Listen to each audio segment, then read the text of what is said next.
இன்றைய வேளாண் ஆலோசனை நேரத்தில் நாமக்கல், சேலம், தருமபுரி, கிருஷ்ணகிரி ஆகிய மாவட்ட விவசாயிகளுக்கான வேளாண் ஆலோசனை.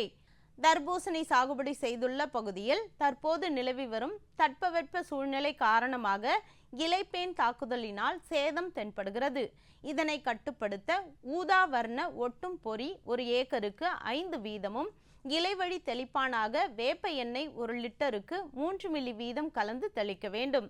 இதைத் தொடர்ந்து பொருளாதார சேத நிலையை தாண்டும் பொழுது தயோமிதாக்சம் என்ற பூச்சிக்கொல்லியை 1 லிட்டருக்கு 2 கிராம் வீதம் கலந்து 1 ஏக்கருக்கு 200 லிட்டர் தண்ணீரில் கலந்து தெளிக்க வேண்டும். மரவள்ளி சாகுபடி செய்துள்ள விவசாயிகள் நட்ட 2, 3 மற்றும் 4வது மாதங்களில் தமிழ்நாடு வேளாண்மை பல்கலைக்கழக மரவள்ளி பூஸ்டரை 3 முறை இலைவழி தெளிப்பு செய்ய வேண்டும்.